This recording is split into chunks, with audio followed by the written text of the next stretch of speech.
A girl suddenly stood up on her desk during class. She kept muttering words that no one could understand. It was as if a ghost had possessed her, and the reason she did this was simply to stop her classmates from bullying her. After her parents divorced, Alice moved with her mother to a small town. When they first arrived at their new home, Alice was overjoyed, but suddenly, she leaned out the window, as if she had sensed something. Then she rushed upstairs in a panic. She told her mother, who was unpacking boxes, that someone might be spying on her from across the street. Alice dragged a box to the windowsill. She peeked outside through a narrow gap, and sure enough, in the attic window across the street, a short-haired girl was staring right back at her, but because she leaned too far forward, Alice slipped and fell. Fortunately, a mover passing below caught her just in time. The next day, Alice's mother brought her to the town school. They went to complete her transfer paperwork. Alice stepped into the classroom where she would be studying. She wrote her name on the blackboard. After that, the teacher seated her in the middle of the class. The moment Alice sat down, the dust on the desk made her cough uncontrollably. All at once, the students stared at her strangely. When the day ended, Alice volunteered to take the cleaning duty, but a female classmate deliberately tossed the mop onto the floor. While cleaning, Alice noticed strange writing carved under a desk. She wanted to ask her classmates about it, but none of them were willing to answer. Although Alice didn't complain, she could feel it. Her classmates were not welcoming her. That night at home, Alice told her mother that she was being isolated by her classmates. Her mother gently comforted her, saying that this was normal in a new environment. With time, things would slowly get better. The next day after recorder class, Alice saw a boy bullying a girl. The girl turned on a faucet next to her and sprayed the boy to the ground. Alice bent down to pick up her recorder. She tried handing it to the girl, but when the girl saw it was Alice, she pulled back with disgust and walked away. After school, feeling down, Alice was about to leave. A strange girl suddenly appeared in front of her and called her name. Alice was taken aback. The girl then said they had once studied ballet together. That's when Alice remembered she was her old classmate, Fuko. On the way home, Fuko invited Alice to visit the ballet studio, but Alice had already given up dancing after her parents' divorce. Her family's finances could no longer support her lessons. Still, Fuko warmly insisted that she at least watch from the sidelines. As soon as they entered the studio, the teacher warmly invited Alice to join. Alice's skirt fluttered lightly with the music. Her graceful steps lifted her into the air. In that moment, she was like a swan soaring above, or a peacock dancing across the floor. On their way home, the two talked about many things from the past. Before they knew it, they had reached Alice's house. Fuko was shocked. Alice's house was right across from the infamous Arai residence. Rumor had it that someone was always watching from the Arai windows, and it was terrifying. Just as Fuko finished speaking, the curtain on the second floor of the Arai house suddenly shifted. Fuko screamed and burst into tears. She grabbed Alice's hand and ran. That night, noises came from Alice's room. Her mother, distracted from writing, opened the door. She found Alice wearing a pure white ballet dress, dancing around her room. Alice then told her mother that she had gone to the ballet studio today and danced. Her mother fully supported her. She told her to follow her passion, not to worry about the family's financial burden. So the next day, Alice went to the dance studio with Fuko again. During a break, they overheard classmates talking about a murder case at the school a year ago. The victim was a boy named Yuda. Fuko told Alice that Yuda's class had been none other than her current class, 3-2. The next day after class, the students suddenly surrounded Alice. She grew anxious and tried to run, but they blocked her way. A girl named Matsumi stepped forward to explain. It turned out Alice's seat was the very one Yuda once sat in. The classmates superstitiously believed that Yuda's spirit was sealed inside the desk and chair. After explaining, the students surrounded Alice and began chanting. They performed a mock exorcism ritual. Matsumi threw out an origami paper she had prepared beforehand and told everyone that it was a token of Yuda's ghost appearing. Back home, Alice lay on her bed. She replayed everything that had happened at school. Her gloom from being excluded vanished completely. She whispered happily to herself that moving here was the best decision. Who knows, maybe she would even see Totoro one day. But on her way to school the next day,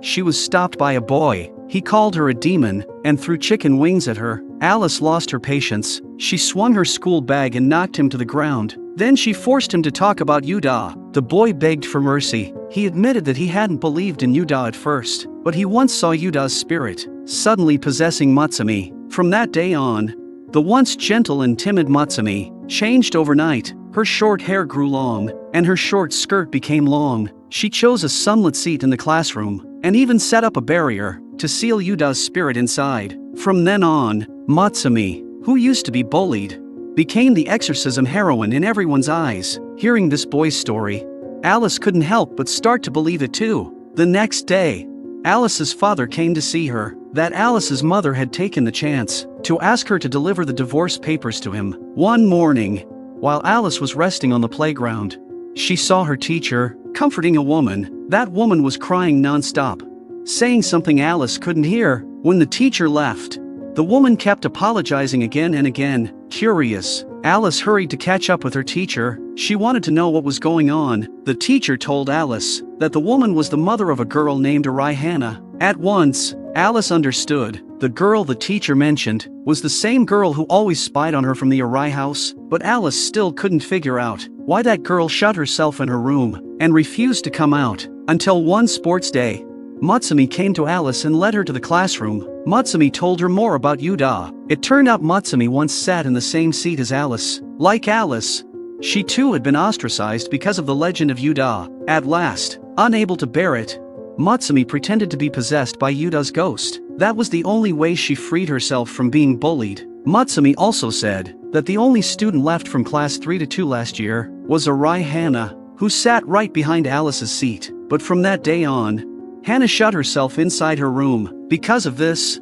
she never managed to graduate from middle school. And as for the truth about Yuda, perhaps Hana was the only one who knew. After school on the weekend, Alice found a letter in her mailbox at home. It was addressed to Yuda. Something clicked in her mind. She rushed upstairs. She hurriedly pulled down a file bag from the top of the tall wardrobe. Inside, she found Yuda's test papers. Alice finally realized, before she moved in, this house had belonged to Yuda. Terrified and restless, Alice ran to her mother, crying and begging her to move away as soon as possible. The next morning, Alice decided to investigate the Arai house. She sneaked in while Hana's mother was away. The house was filled with all kinds of flowers, bringing life to the rooms. Alice tiptoed upstairs. Through a crack in the door, she saw half a face peeking out. It was the same girl who always spied on her Hana. Alice panicked. She slipped and tumbled down the stairs. Hana came down from upstairs. She picked up the test papers scattered on the floor. Staring at Yuda's handwriting, she fell into thought.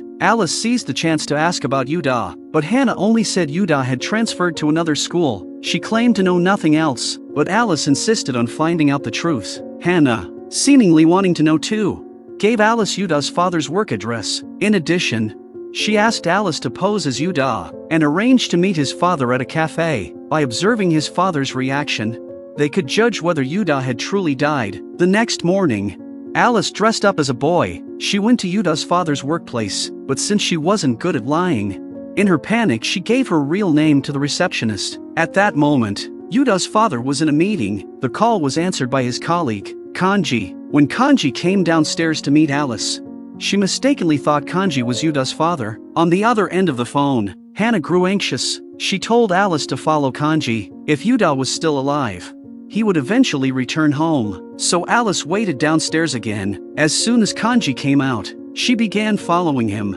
This scene was seen through binoculars by Hana. She instantly recognized that Kanji was not Yuda's father, but when she tried to call Alice, she realized her phone was dead. By the time Hana rushed to the roadside, gasping for breath, she saw Alice had already gotten into a taxi, chasing Kanji. But halfway through the ride, Alice didn't have enough money to pay the fare. She had to lie, saying she was looking for her father. The taxi driver felt sorry for her. He told her he wouldn't charge her. Thanks to this, Alice managed to tail Kanji all the way to a hospital. Meanwhile, Hana had just recharged her phone. When she called Alice again, she happened to spot Yuda's father. Alice accidentally followed Kanji into a restaurant. They chatted casually over a meal. Kanji sincerely sighed, saying Alice's age was wonderful. Then he got up to go to the bathroom. Alice seized the chance. She quietly called Hana. After realizing she had followed the wrong man, she prepared to slip away. But just as she went downstairs,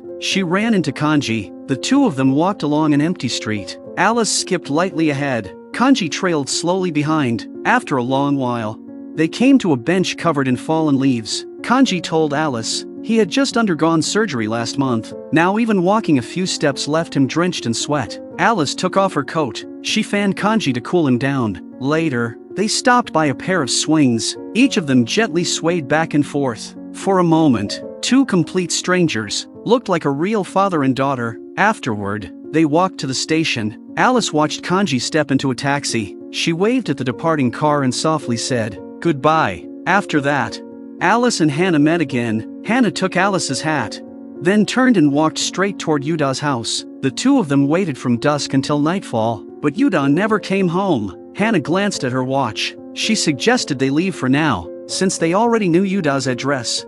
They could always come back another time. The night air grew colder, hungry and shivering. They decided to duck into a ramen shop. They ordered one soy sauce ramen and one green onion miso ramen. When the other customers learned the two girls were in a hurry, they kindly let them cut to the front of the line. But this stranger's kindness didn't seem to bring them any luck. By the time they hurried to the station, the last train doors had just closed. The train pulled away, with nowhere to go.